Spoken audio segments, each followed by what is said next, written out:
Hey everybody, good afternoon and welcome. Thanks for joining us today for Carbon 613's virtual speaker series with Jake Miller this month, Acting Director of Project Neutral. So for those of you who don't know us, EnviroCenter is a nonprofit environmental organization based here in Ottawa.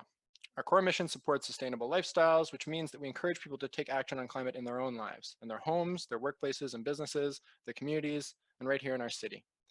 By pointing folks toward practical ways to reduce their environmental impact, we help them make lasting, positive change. Our work focuses on 4 key areas: green homes, green transportation, green business, and green lifestyle. EnviroCenter's Green Business Program, Carbon 613, helps local businesses achieve their sustainability goals by sharing knowledge, resources, and tools for tracking greenhouse gas emissions and setting a reduction target. Carbon 613 is part of a network of Green Economy Canada hubs with more than 275 member businesses across Ontario, allowing us to provide broad support, but with a local focus. Our virtual speaker series will host a fresh guest each month and cover a variety of topics related to business sustainability. For more information, you can visit our website at envirocenter.ca/greenyourbusiness. And to stay up to date and apprised of all the upcoming virtual speakers, sign up for our newsletter. We'll be posting a link in the chat. So a few logistical notes before I introduce Jake, our speaker today. Please note that the session is being recorded. Will be shared online after the event.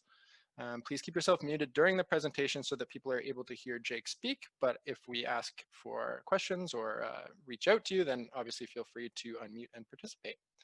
We will be monitoring questions in the chat box, so please type them there and we'll bring them forward to Jake at the end for a question and answer period following the presentation. So you don't have to sit on your thoughts, you can put them right there and we'll have them ready to go.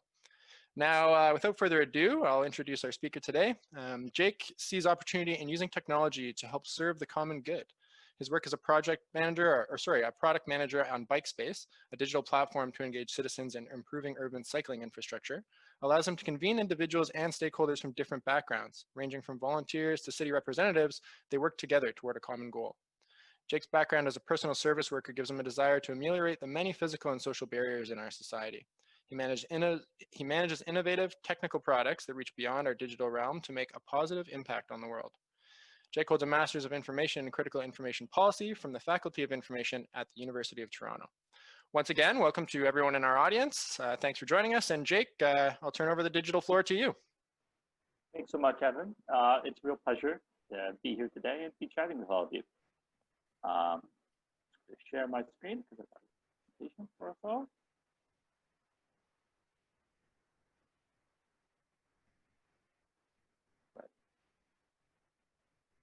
Is that all clear?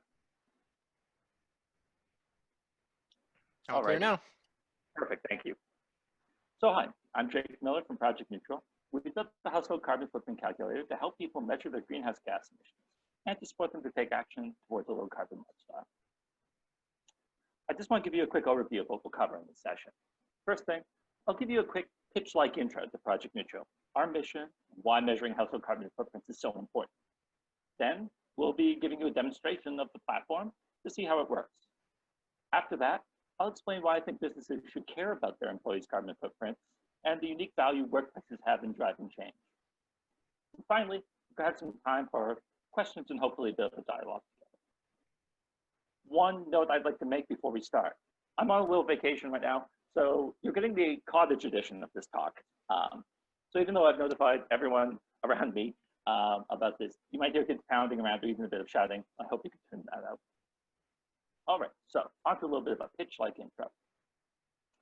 Let's begin with the science. The Intergovernmental Panel on Climate Change has projected that we have only 10 years to prevent catastrophic global warming. This will require a 45% reduction in carbon dioxide emissions from 2010 levels. This graph in green shows a scenario where we took climate change seriously back in 2010 and targeted this 45% reduction. And this has been our current performance, halfway through and a clear upward trend. By delaying, we've made the work for ourselves twice as difficult. This is a sobering graph. You've likely seen graphs like this, heard interviews, read articles, or witnessed mass protests that ask the obvious question, in the face of such a crisis, why is so little happening? Well, because carbon dioxide is invisible. Most of the carbon emissions we're responsible for are pumped into the atmosphere far away from us in refineries, electrical plants, and factories. That already hides a lot of our emissions from us. But even the direct emissions from our furnaces, from our vehicles, or in the form of carbon carbon dioxide, which is itself an invisible gas. This simple fact that carbon dioxide is a colorless, odorless gas has dramatic implications. My family and I produce approximately 1 metric ton of carbon dioxide every month. That's really quite low for a Canadian home. But let's imagine a different world, one where instead of the invisible carbon dioxide gas, I had to deal with that carbon as a big solid hunk of black graphite.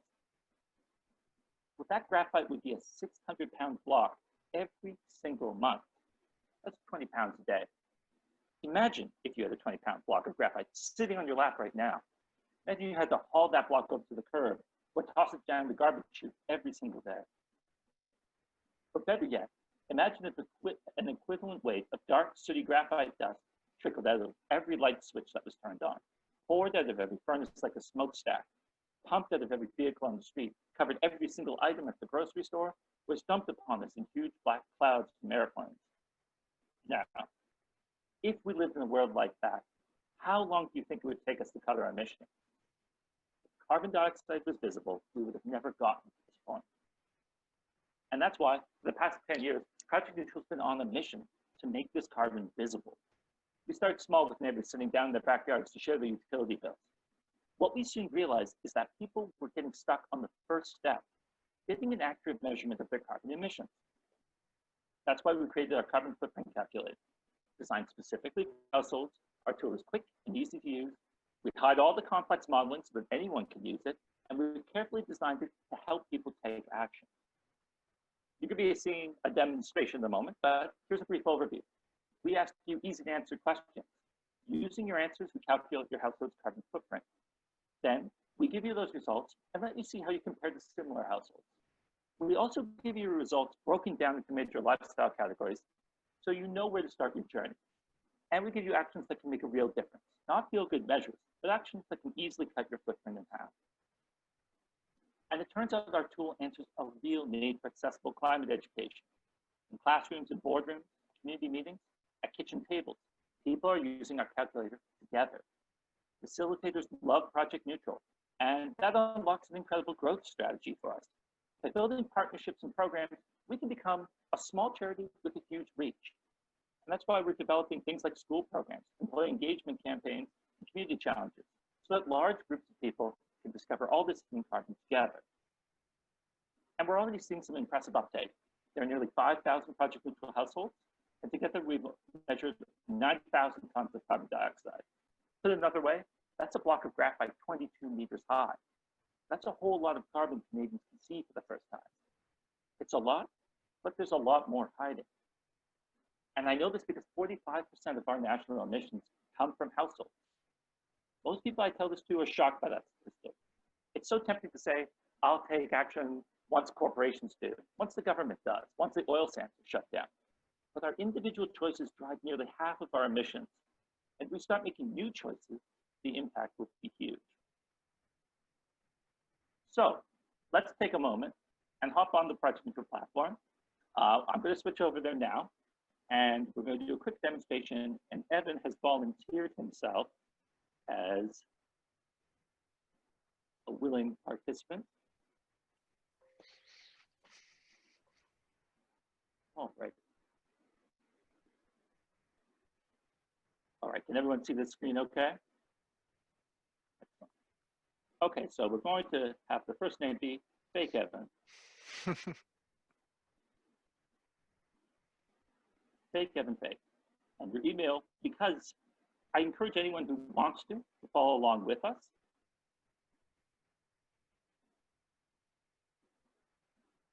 But because this, I don't want to clutter up our website with a fake account, I'm extra clear to me, so I can delete this later. I'm going to say no to subscribing to a newsletter. You can expect only 4 newsletters a year, a seasonal newsletter from us. So if you're following along, I encourage you to click yes, and you'll hear from us kind of the seasonal updates and information about Project Neutral. Right now, I'm going to say create an account. I'm glad you selected no because I don't check that inbox. Oh, very good. You don't check Fake Evan and Fake Nuts here. All right, so what we're going to do right now, we're going to do the Getting Started survey. And it should only take about 3 minutes if you're doing this by yourself. We're going to go a bit slower so people can follow along with us. it is a broad estimate of what your carbon footprint might be. We have a series of deep dive modules you can do afterwards that will get it a lot more specific. But right now, you're just going to do a broad strokes estimate, and we're going to kind of get a sense of where the hotspots are for Evan here. So first, you live in Ottawa. How many adults and teenagers live in your home, Evan? Just two of us, me and my girlfriend. And are there any children under 13 years old? Not yet. Okay. Very good. All right. And what type of home do you live in? My house is semi-detached. I have one adjoining wall with a neighbor. Very good. How many bedrooms would your home have? Surprisingly, actually, it has 3 bedrooms. 2 of them are very small. Okay. And how many stories, including the basement? Including the basement, it would be 3. We have an upstairs, a main floor, and a cement basement. Very good. And do you own or rent? We rent. Very good. And when about was this house built? 30 years ago, between 30 and 80 years old, or is it kind of a historical home? I would guess it's over 80 years old. Definitely close to that. Perfect. I'm in Centertown for those in Ottawa who are curious. All right, now I have a few questions about your transportation. How do you usually get around? Biking, walking, public transit, driving? Usually biking, occasionally walking if it's close. I haven't been taking too much public transit of late, but I am a big fan of the new LRT. And occasionally I drive a car, but pretty rarely. Okay, so I'm going to click everything. Or when you occasionally drive that car, what kind of vehicle are you usually driving? Would it be a compact car, mid-sized sedan, minivan, truck? Believe it or not, even though I work for an environmental nonprofit, it's an SUV that I inherited from my grandmother when she stopped driving. We're not going to judge you too harshly, don't worry. It's important to get an accurate picture, right? Yeah, right. Okay, and on an average weekday, how many minutes might you be driving? Oh, I probably drive 1 weekday a week for maybe 20 minutes each way. So what would that be? Not very much. About 8 minutes a day? Let's just say 5, maybe, to be safe. But on the weekend, do you drive more often? How much do you over a typical weekend driving? I would say on a typical weekend total, I do probably a similar trip at both days. So maybe about 40 minutes total on the weekend. Okay, perfect. And how, because it's a hand-me-down from your grandmother, I'm going to guess it's powered by gasoline. Yep. Not a plug-in or anything. Okay. Someday. In the past 12 months, Evan, have you taken any air travel, gone on any flights? Nope. Well, that's great. But if you had, and in case people are following along, if you had taken a flight yourself, that was a round trip, you would just select one. If you had gone with your girlfriend, you would select 2. And if she had taken a work trip, you would select 3. So you can just how many total? But you took none, so that's going to be very low for you, travel footprint. So how would you describe yourself in terms of your eating habits? Are you a vegan, a vegetarian, average omnivore, meat lover? I do eat meat occasionally, so I would say average omnivore. I try to avoid it most days, but definitely not a vegetarian yet. Yep, I'm in the same boat. And how often do you throw out leftovers or spoiled food? Do you never do it? Does it occasionally happen, or? Almost never. Every once in a while, something surprises me in the back of the fridge, but we're pretty proficient at keeping things cycled, so that's something we pride ourselves on. Great. And the compost? Of course. Okay, great. And then the waste that you accumulate, how do you get rid of it? Do you wheel a bin to the curb? Do you? Yes. Yeah. Okay. We have street pickup. What would be your best guess for the size of your bin? Small, medium, large, extra large? I guess medium, because it's larger than the one we keep in our kitchen, but it's not as large as most of the ones I see out on the curb. Okay. And how often is your waste pickup? Garbage is picked up every other week. Every other week? Yeah. And I'm going to assume your household recycles. Absolutely. Correct. So if you're doing this along with us, we've got some students at the University of Waterloo who are doing a study using our data, so you can share your anonymized data with them. Because this is a fake account, I'm going to say no, but I encourage you following along to do so. And we want to know how you heard about Project Neutral. I'm going to say workshop. I'm going to say,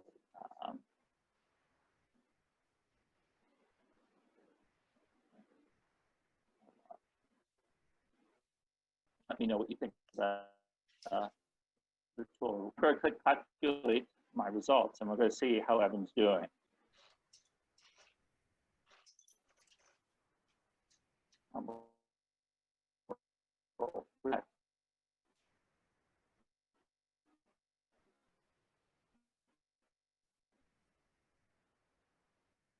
Okay, so you can see up here, his emissions are 1.1 tons of CO carbon dioxide equivalent. Let's take a bit of the average household score, how he's doing, top score. We're a bit higher for home energy emissions. That might drop if you do the deeper dive module. Doing great for daily transportation, not driving very much at all. Your travel is zilch because you have taken no flights, but if you took some train travel or bus travel, when you do a deeper dive, that will show up. Your food the food's a bit high, food emissions are a bit high, but we can get a bit more detailed if you're really meat rarely, like maybe once or twice a week. That will likely go down quite a bit. And your waste emissions are better than average. So you're doing pretty great.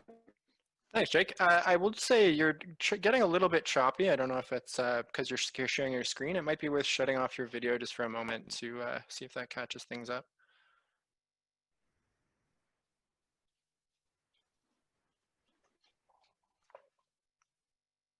Still with me?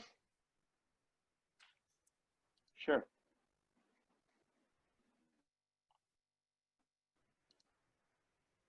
I'm still with you. Is this better?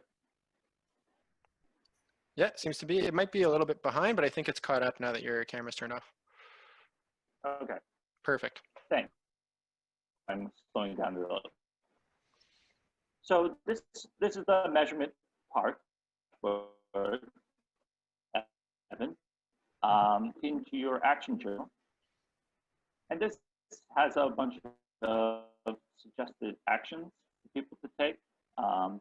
This cottage in is clearly very slow, so and you can get more information about read up on. Chopping out a little bit again, Jake, just so you know.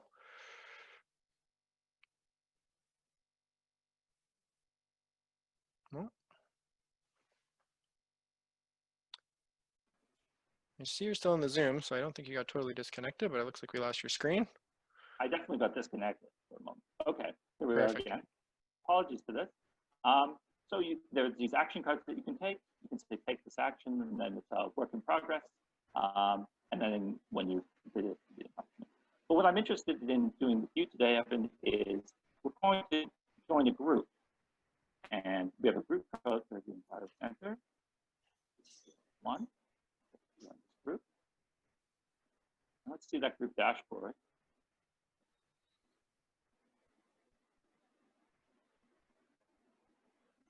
So we can see here how you compare to your colleagues right now. So you're doing a bit better than the average. So I think you can give yourself a pat on the back. You've got some bragging rights there. Again, you have to break down against your peers, so you can know, where you can make a big deal about how great you are with waste. And we have a bit of information about your group right now. So there's 8 people in the group. In total, we're measuring over 100 tons of carbon dioxide equivalent. So that's really interesting. There's obviously some opportunities to bring down home energy and food emissions as a team. So maybe if you were planning a challenge, a workplace challenge, you do one around food or home energy, bringing it down. And we can also get a sense of how many people have gone and done these deeper dives, which means that it looks like about half of people have done all the deeper dives. So half of the people who are participating have quite accurate footprints. All right, I'm going to stop sharing this and go back to our presentation.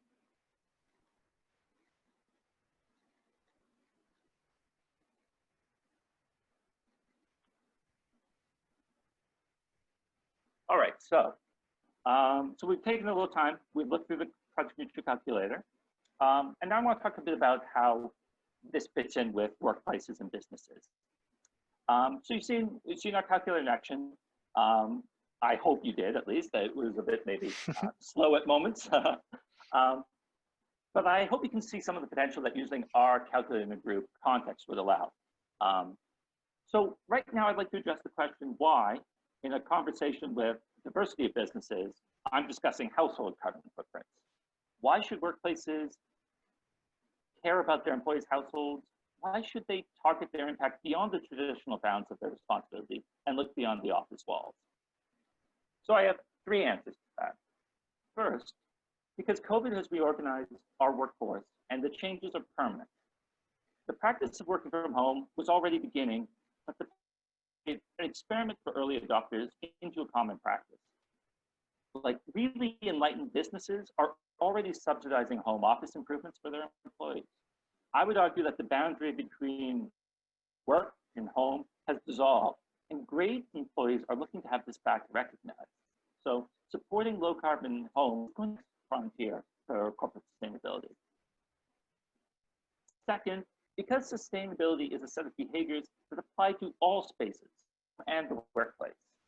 Employees who are careful to compost at home, who reduce their car trips, who are making energy-saving home retrofits, are the same people who are going to practice proper waste diversion, organize carpooling programs, and find energy and cost efficiencies in the businesses they work in. A workplace culture that is grounded in sustainability needs this home component, or it risks having a performative green initiative that employees take part in but don't really connect it to.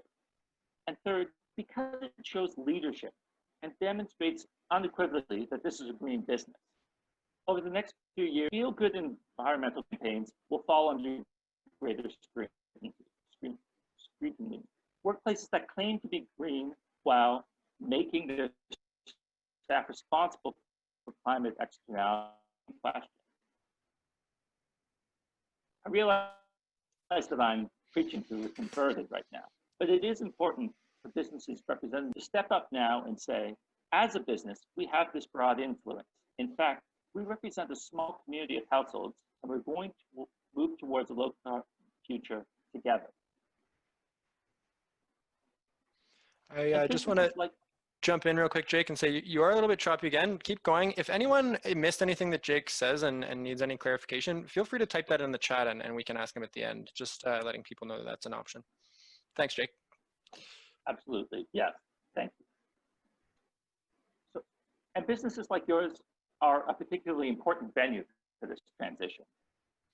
It's become a site of environmental personal development, green incubator, if you will. There are a few factors that drive this. It's a space of learning. We're always discovering new skills, abilities, and learning new behaviors at work. Adopting new low-carbon behaviors and discovering alternatives is a natural fit. It's a social space. Besides our homes, it's where the majority of our week is spent. And for many of us, our work is our most important social space. We regularly communicate with coworkers, share our experiences, and the teamwork that we use to solve business problems can be effectively routed to addressing our climate impact. It is now emerging as a space to create meaning. This is particularly true for millennial workers like myself. We look to our jobs to make a meaningful social contribution. And in businesses where that may not be a direct connection to that, we definitely look to our companies to be supporting our efforts to make a meaningful difference. So with all of this in mind, we here at Project Neutral have long believed that an employee engagement office built around our tools should be developed. We wanted something that combines the effectiveness we see in Project Neutral when used as a group, but to take it further than just an initial prompt, and to tie the experience of measuring our carbon footprint with low carbon actions, building the groundwork for friendly competition, and supporting the development of personal climate action plans. COVID spurred us to prioritize this employee engagement offering. With many businesses operating remotely, the typical employee engagement campaigns aren't available. We've been getting a lot of requests about whether we had a program for businesses that want to cater to all their staff working from home. We've actually partnered with one of these businesses, Kindred Credit Union in Waterloo Region, and have conducted a pilot session with them. The feedback was really encouraging, and we're using it to improve this offering and develop it. Launching this October, we'll be offering a 2-week employee engagement experience. Delivered entirely online, this program will take employees on a journey together, starting by discovering their carbon footprint and ending with a clear, personalized roadmap to making major reductions. If this would be of interest to you and your team, I'd be delighted to hop on a chat once I'm back home with better internet and talk to you through it. So I want to end on the observation that if you want to take part in reversing climate change, measuring our greenhouse gases is foundational. You wouldn't dream about running your business without tracking your incomes and expenses. So how can we ever move to a low carbon future without tracking our emissions? We've all likely heard this Peter Drucker quote a bit too often. But as with most well-worn expressions, it speaks to a fundamental truth. Measuring our carbon footprints not only makes the carbon we produce visible, the act of measuring reveals our agency over it. Our contribution to climate change is something we can manage, and it's only going to be more impactful if we do it together. So that's it from me. We're Project Neutral. My name is Jake. I'm going to leave this slide up for a little bit, so you have plenty of time to catch my email. And if you'd like to reach out to me and discuss Project Neutral, how we can help support you and your employees and coworkers, I'm always available. Now I'm going to turn it over for a few questions.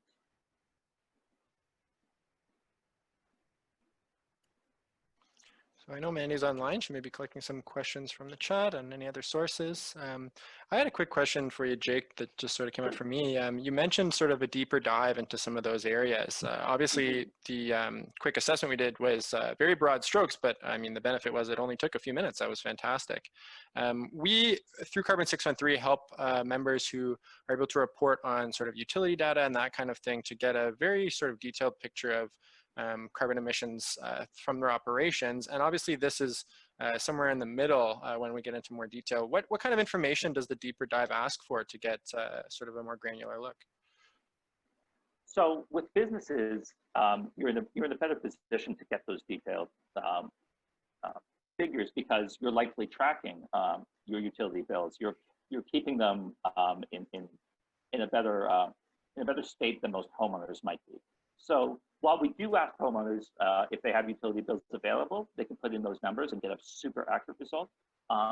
We also try to find questions that get more accurate. So we ask kind of like what type of heating appliances they use in their home and questions of that nature. So we have a kind of a scale of questions that are approachable to answer to a bit more difficult to answer, but also a lot more accurate. So we've designed our tool to kind of be usable by anyone to get a good analysis of their household carbon footprint. Sounds fantastic. I mean, yeah, it's very different when you have a sort of a one facility and a workplace can track those utilities, and then suddenly your workforce is dispersed among all their own households working remotely. So it's really interesting platform. Thanks for walking us through it. I see we have one question in the chat so far, maybe a clarification, but Rick has pointed out the 45% of Canadian emissions coming from households. I assume this is operational emissions versus construction emissions. If so, do you have any idea what percentage comes through construction? Do you have any insight on that? It would be operational emissions. So it would be that figure comes down to like the gas we use in our cars. It's kind of it's more of an economic distinction. So like household level economic choices drive 45% of our emissions. So the purchases, how we heat our homes, how we move about. When it comes to the construction of new buildings, I'm afraid I don't have figures off the top of my head on that, but generally when my lens of it is building homes that are net zero is going to be the future, and retrofitting homes so that they the ongoing costs of heating and cooling and the maintenance of them can be low carbon. That's going to be the real winning strategy.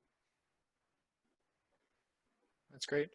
To anyone else in the audience right now who's listening or following along, feel free to unmute yourself and get in there for a question. If a few people do it at once, I'll try and pick someone out, but also feel free to type in the chat if you'd prefer.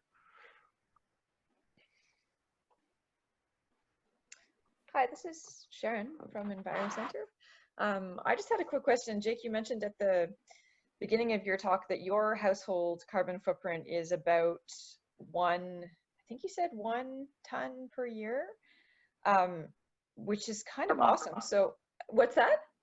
1 ton per month. Per month. Okay. Okay. It's like, how is this happening? I wondered if you could just speak a little bit about what measures you're taking in your own home to reduce your carbon footprint as some examples. That's a great question. So in my own case, I live in a 2-bedroom apartment. It's relatively new. So even though I don't have control over how they heat and cool the place, it's definitely a natural gas boiler down in our basement. The fact that it's a small footprint for myself, my wife, and my daughter means that our emissions are pretty low per capita.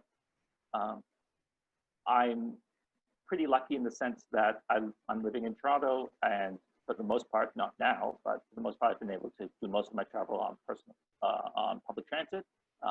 There's occasionally, I count taxis I take and driving that's done on my behalf by my parents and such. But that's quite low. And similarly, we haven't taken a flight in quite some time with an infant, so that has stayed quite low. Where I trip up is with food, and I think for a lot of people doing the survey right now, they're likely looking at that food emissions category and wondering, how is that so high? The problem is we're kind of locked into a really high intensity food system. So the options for me at a grocery store at my local are really limited, and there's nothing on the packaging right now that tells me this is a low carbon piece of beef versus a very high input, high carbon product. So that's something I still struggle with. I'm trying to move, as Evan was saying, to more plant-based meals more regularly, and I'm seeing a reduction from that. Yeah, I think it's a transition that a lot of people are making that I speak to, both in my sort of social circles and through work and my other circles. So it's definitely a trend that we see more and more, and one that we learn more and more about how big an impact that can be. I did get another question in the chat box from Lauren, I think again around clarifying that statistic that you brought up, the 45% emissions from home energy use. From households rather. I mean, you did mention when you brought it up, it was kind of a shocking statistic. Do you have any insight as to sort of where that comes from? They were wondering if it includes any manufacturing or commercial energy use or just households. Any clarification? And also we could send some materials out after the presentation if we have to. Yeah, hi, sorry, I'm Lauren. I'm with Fibix Incorporated, and hi, Lauren. Curious about it. Hi, thank you for the presentation, Jake. It was great. I think what you're doing is very inspiring. The only reason I was concerned about the number was because I was under the impression that households in Canada actually only contribute about 19% of carbon emissions, 45% of that 19 being from energy use, like heating, but the 45% to be placed in the household category was just kind of shocking to me, and sort of changes the way that people think about it, right? Like I think it is. Right, yes. Yeah. So I was just curious where you had gotten that number. I think that I got that number. I will share. There's a great article write-up about it on the CBC, but it comes from StatsCan analysis. The most recent time they went on a very deep dive of where our emissions are coming from. I think the 19% comes from probably operating homes, from the heating and cooling and electrical use of a home. But that's really only a part of our footprints when we consider a household as a decision-making unit, as a group of people that are in their everyday lives opting between various high and low carbon options and kind of making choices in terms of their transportation, in terms of their vacations and so forth.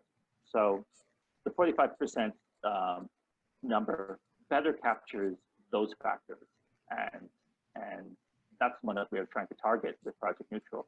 You know, it's not just that. It's not just what's coming out of your furnace pipes. It's what's all the carbon that you become responsible for in your purchases and in your food habits and everything. Would it be better to frame it as like an individual's carbon footprint then, or like a family, rather than to say it as a house? Well, we refer to it as a household, but generally it's a kind of a family unit. Yes. Okay. The reason why we do a household is because those boundaries can be really hard, and we don't necessarily want someone in a household to say, well, my carbon footprint is very low, but everyone else's is very high. So I'm absolved of all responsibility, when really they're probably the most important advocates for making different choices within that home. Okay, thanks. No, thank you. That's a great clarification. I appreciate it. It really does show how we frame the source of emissions and who's responsible for sort of what in terms of tackling a collective problem. I mean, it's something where obviously your name isn't written on the emissions that you produce, and so who is ascribed to what is always a question. I know someone in the chat has just mentioned the inclusion of scope 1, 2, and 3.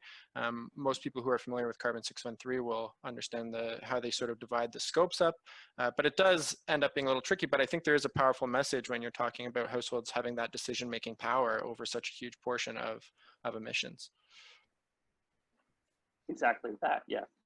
And also we strive at Project Neutral to get that whole scope 3 picture of your emissions. Like, we try to do a wheel-to-well analysis as best we can for all types of emission factors and emission categories in our calculation.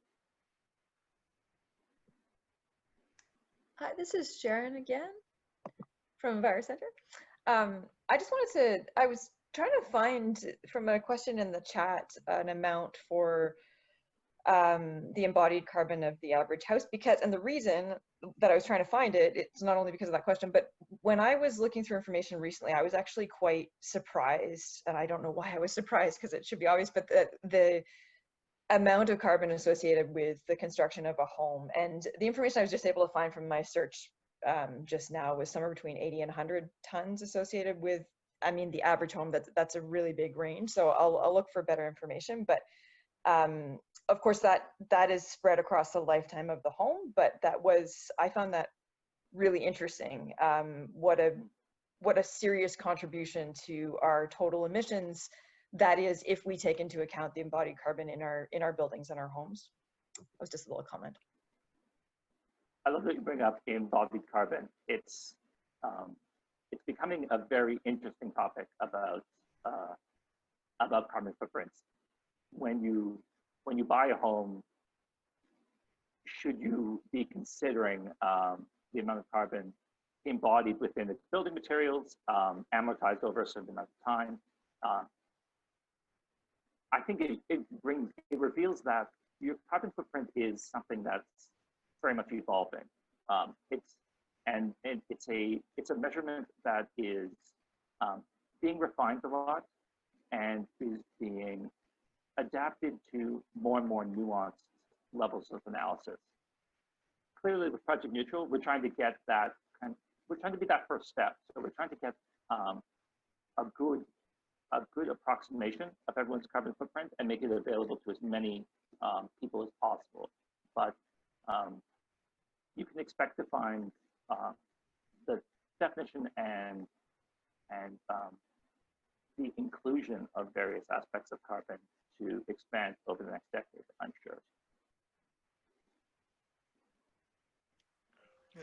Thanks, Jake. Actually, we have another really good question in the chat from one of our members and a strong Ottawa climate advocate, Angela Keller-Herzog. She's pointed out that she thinks we have to be active at an individual practical level, but also at a political and strategic level. She wonders if there's anything in the tool that offers a hook into advocacy, collective, or political actions. Is that something that you guys have or are considering? It's something we're certainly considering. It's something that we don't have established right now. The idea behind Project Neutral is to kind of, get that low-hanging fruit. For most people, and I realize perhaps for this audience, our suggestions are things you would already think of. But for most Canadians, it's still kind of a new frontier to suggest low carbon alternatives, to point out just how much more cheaper and more efficient a plug-in electric vehicle could be. So we're trying to target those levels, those kind of household level choices right now. But I think what happens when using our tool, certainly it's been my experience, is that you're able to bring down your footprint, and then you hit a point where you can't. You hit a point where no matter what I do, my food emissions are high, and it's through no fault of my own. It's through a larger system that I'm embedded within. So our hope is that as more people join the platform, as more people come along on that journey, they'll reach that point in doing their measurements where they realize, I need to do something larger. I need to do something as a community. I need to make low carbon food options present in my community. I need to start like organizing a farmer's market and doing a bit of research on low carbon meats and making those choices with friends and family. So that's the dream that we're working towards. But also something that we try to do is tie into a lot of great organizations that are already doing that work. So we try to localize as much as possible and have local partners wherever we can, so that people who are taking accountable actions in their homes can turn to their communities, turn to their MPs, and kind of advocate and build solutions on that broader, larger level. Terrific question. Thank you. Oh, and a great answer. I mean, it is a tool for individuals. There are obviously lots of other tools available out there. Carbon 613 members have access to a whole bunch through the program, and also we can help you find things to fit your needs. We know that Green Economy Canada, our sort of umbrella network, has done a lot of advocacy lately around the green stimulus packages. So I know we've talked a little bit about that with a lot of our members, but if anyone out there has information or sort of wants to know a bit more about advocacy, we can certainly share a bit more around that. Jake, this has been fantastic. Is there anyone else in the chat who's been holding off on a question, wait until maybe the air clears, or has one that they've just come up with? I'll give a minute or two to let people sort of think and collect their thoughts, but if anyone has any questions, feel free to throw them out there. Hi, this is Lauren again. Sorry, I don't mean to take up more space. I just, out of curiosity, you mentioned that the data from Project Neutral, when you're filling in your personal information, can be shared with, I think you mentioned Guelph University? University of Waterloo researchers. Waterloo, yes. Okay, sorry. And I may have missed this because I did need to answer a phone call at one point, but what is the context of their project and what are their outcomes? I'm just curious what kind of work this data is going towards. So we have a PhD student who is writing his thesis, and he's using data from Project Neutral to look at kind of climate communications and it as a prompt and advocacy tool. So he's interested in seeing how do we get people measuring their carbon footprint, because his thesis is also built on the premise that people need to be measuring this. Like, this is a key metric for kind of driving forward the improvements across the nation.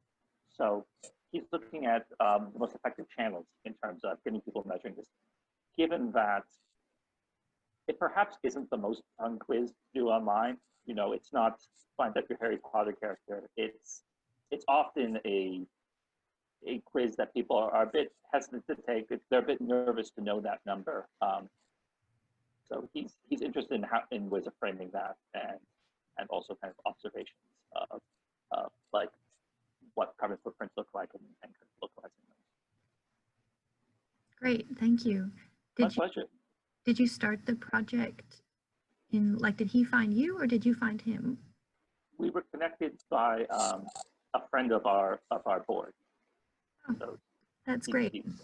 He's the advisor and turned the student towards Project Neutral, and it's been a very wonderful experience. I'm waiting to see some of his early results, so I'm just as excited as you to discover what a detailed analysis can glean from our current our current data, and for the people who've been kind enough to share their anonymized information. Very cool. Thank you. Thank you.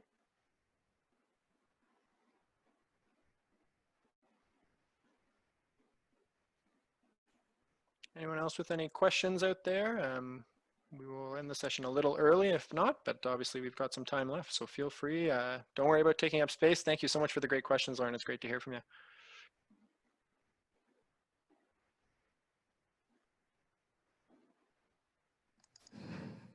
Okay, since there's time and no one else is jumping in, so there are obviously other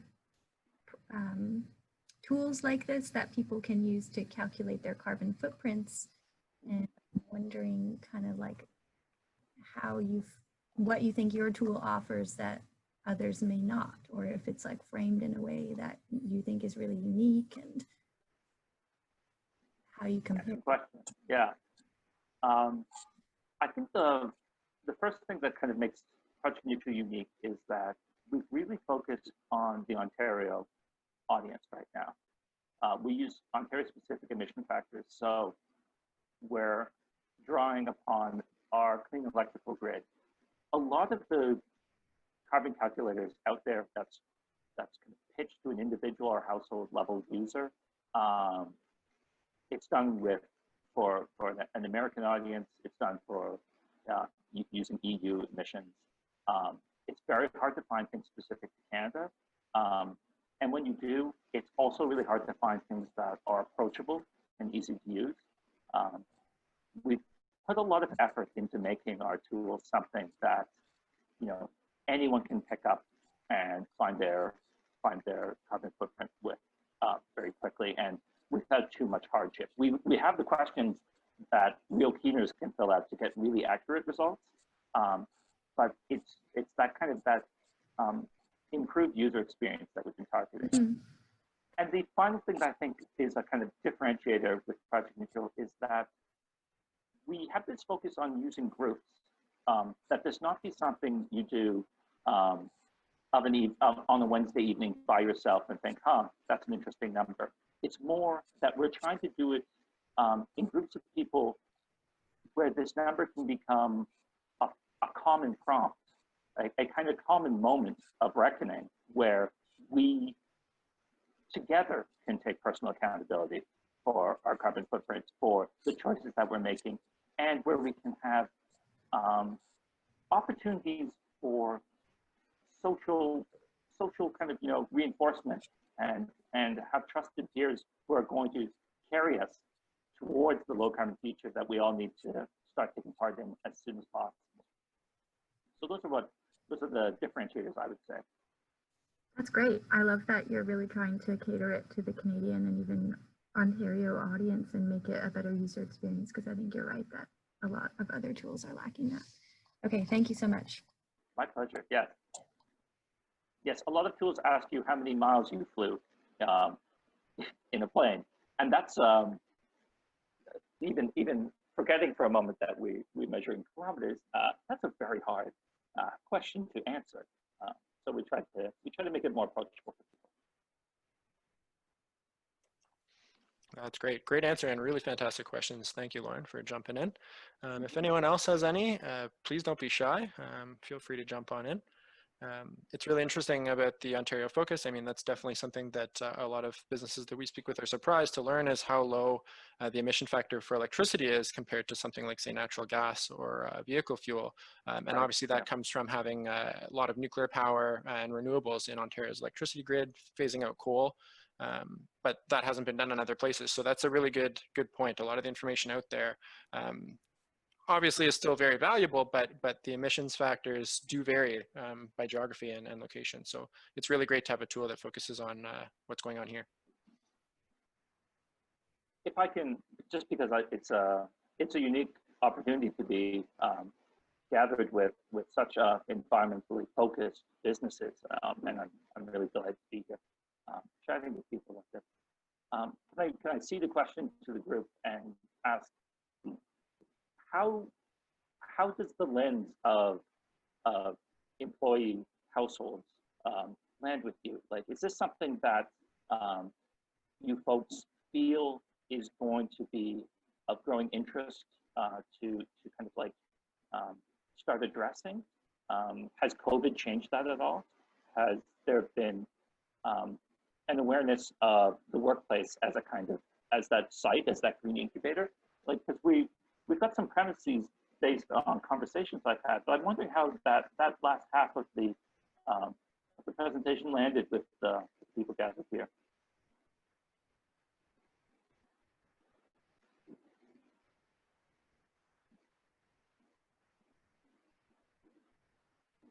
Sounds like everybody is a bit shy. Feel free to jump in, anyone who has any thoughts around that. No pressure, obviously, of course, but yeah, feel free.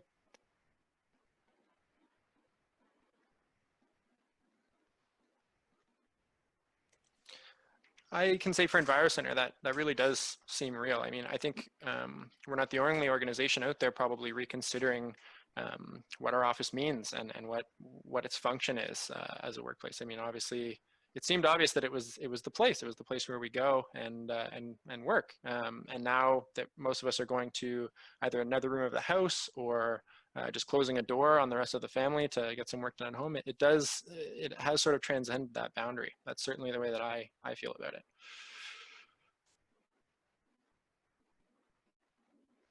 Yeah, that's great to hear. Yeah. And I think also, this is Sharon again from EnviroCenter, just sort of responding to some of what you said, Jake, and also Angela's comment, and kind of tying them in together, that with so many employees working from home and maybe considering their carbon impact there, addressing that also ties into getting employees and people in general to engage in social action and engage with the issue of climate action. And so I think that's a really important area for businesses that want to engage around sustainability, to start thinking about how their employees are understanding their impact. You know, you think about Carbon 613, we have a set number of businesses, which is not enormous. It's hovering around 30 members right now, but the number of employees that we can be impacting is about 32,000. And that's a huge impact, both in terms of their practical action that they can learn about through a tool like this, and also an impact of 32,000 people potentially, I mean, this is optimistic, but writing to their local politicians and talking about changes that could happen at a more systemic level. So yeah, I think there's a huge potential for businesses to take the next step and engage with their employees on climate and sustainability. Absolutely. And also, like, I would encourage people to consider the fact that, you know, a small action you've made yourself primes you to demand that of your government and of your community. So if you've gone through the trouble of researching, of purchasing a plug-in electric vehicle, of making that switch, simply to reduce your carbon impact, the excuses by various levels of government that it's too expensive, or certain corporations that it doesn't make sense, financial sense to make these transitions, will be far less convincing to a person who's kind of taken action in their own life. So it's kind of part of our theory of change that individuals who make changes like this will go on to have those broader societal impacts. Lauren had a really good comment, answer to your question in the chat that I can read out. She thinks people at her company are very cognizant of their individual and collective footprints as a company. She doesn't know if COVID has increased this awareness or piqued more interest, but people are certainly curious about what they can be doing. So she seems to agree that the individual focus is there now for people when they're kind of living their lives, both work and home from home. I also have one more quick question that I'm going to post to you just before we run out of time that Rick put in the chat. He wanted to know specifically around the tool. Can it be used to show the effects of changes on household emissions? So like a drop down showing LED lights, high efficiency taps, insulation upgrades, that kind of thing as examples. I know that you mentioned that there are some sort of things you can do mentioned on there, actions you can take. Do they tend to quantify those kinds of emissions? We quantify them in a fuzzy way, because every household is so different. If we were doing a completely detailed carbon inventory of a home, we could kind of say, here are the actions that and here's like in metric tons or even kilograms, here's the reduction potential. What we do instead is we try to keep it open for as many people. So we say these are kind of an impact rating. So switching to a plug-in electric vehicle is extremely high. And what we encourage people to do is after a year, recalculate your footprint and see how it has changed. See where reductions have actually taken place. So that's how we're currently approaching that. But as we get more funding, as we get more sophisticated, it would be lovely to have opportunities that actually can make a good algorithmic estimate of each action's actual carbon reduction potential. We just need to get more data and a bit more experience from a bit more people using the tool to kind of confirm those